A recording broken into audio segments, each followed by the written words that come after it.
Quand j'étais petite, on pourrait dire qu'un jeu vidéo m'a sauvé la vie. Et depuis aussi longtemps que je m'en souvienne, j'ai l'impression d'avoir toujours essayé de rembourser cette dette.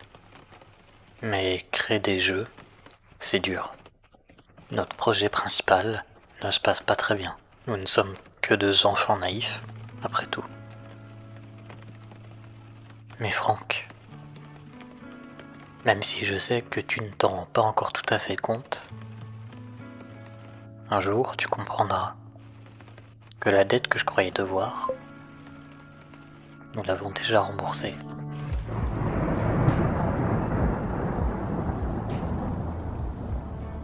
Ça, c'est One Dreamer, un jeu où vous incarnez ce développeur épuisé, perdu dans ses souvenirs, ses lignes de code et ses rêves à moitié effacés.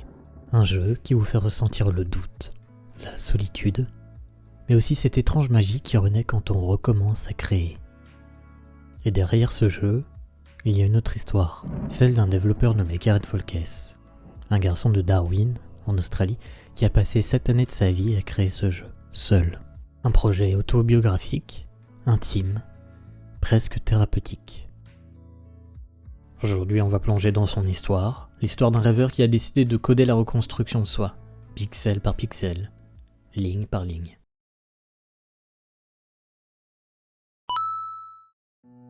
Gareth, né à Darwin, c'est au nord de l'Australie. C'est une ville paisible, mais isolée. Elle est loin des grandes scènes créatives. Enfant curieux et discret, il découvre très tôt la programmation.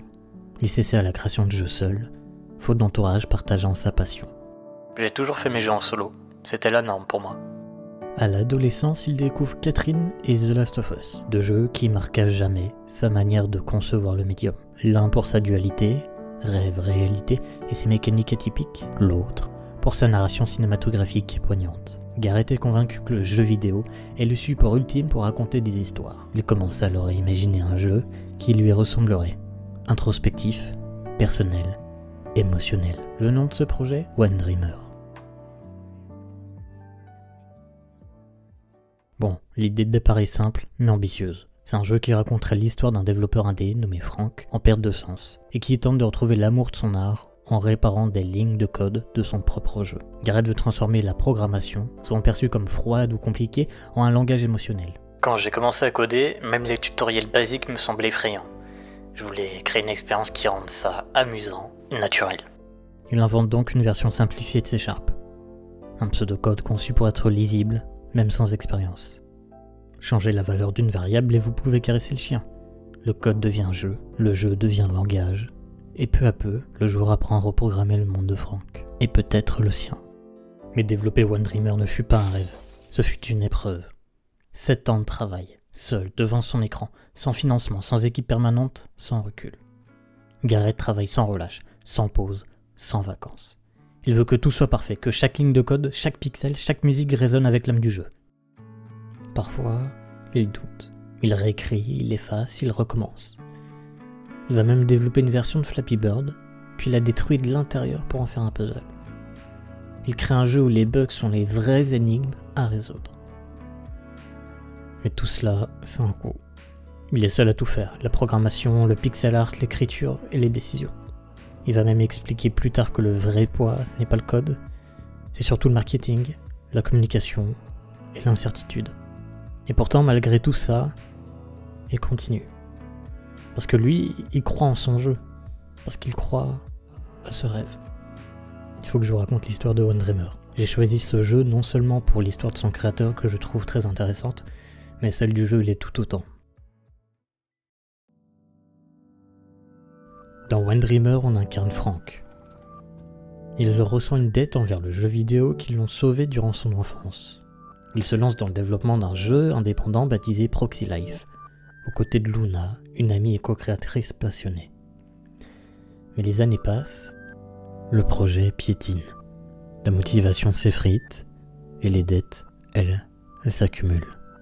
Les développeurs sont confrontés alors à l'épuisement, l'isolement et la dure réalité d'un rêve qui semble hors d'atteinte. Frank décide de redonner une chance au jeu. Il va alors relancer le développement malgré les obstacles et les échecs passés. Accompagné de l'IA de Luna, ils replongent dans les souvenirs de leurs premiers prototypes. Des jeux faits à la main, de leurs débuts naïfs mais passionnés. Ensemble, ils visent une démo pour un salon virtuel, malgré les problèmes techniques, les serveurs en panne, le manque de budget et la pression des éditeurs. Proxy Life devient alors plus qu'un jeu, c'est leur refuge. Le titre devient une manière d'unir les gens, un espace où se retrouvent développeurs, artistes et joueurs autour d'un rêve commun. Quelles que soient les épreuves, Frank et Luna avancent, portés par leur passion et la volonté farouche de créer quelque chose qui leur ressemble. Car parfois, dans le chaos du monde réel, il suffit d'un monde parallèle pour retrouver le sens de ce qu'on aime.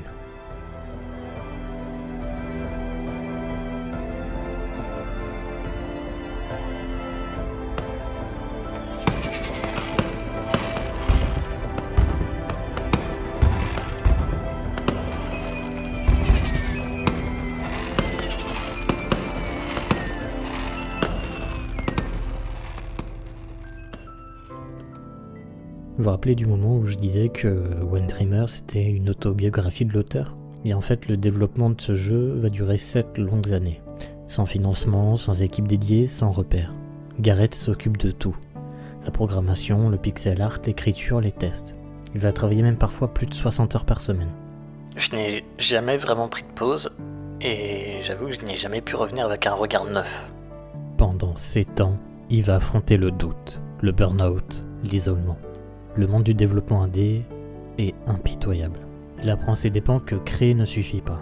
Il faut aussi faire du marketing, de la communication, de la gestion. Et chaque mauvaise décision coûte du temps. Chaque mauvaise idée peut tout remettre en question.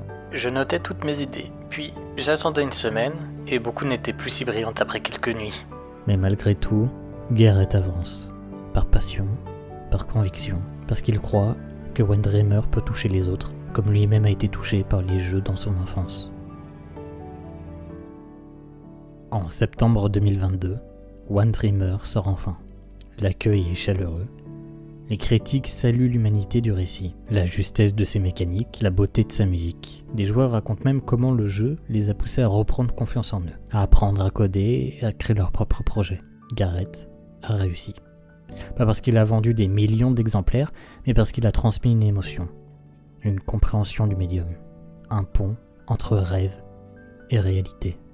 Depuis, Garrett reste discret. Il parle parfois de ses erreurs, partage ses apprentissages, il souhaite travailler en équipe à l'avenir afin d'éviter l'isolement. Il se souvient du poids que représente la solitude d'un projet de cette ampleur. Mais ce qu'il laisse derrière lui, c'est plus qu'un jeu.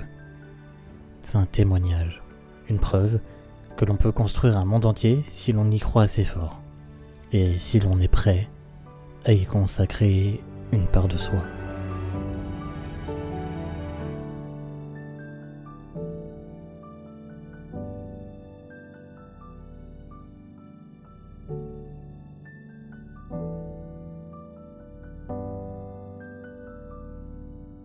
Toi, derrière cet écran, peut-être que tu as ce rêve, faire un jeu, écrire une histoire, laisser une trace.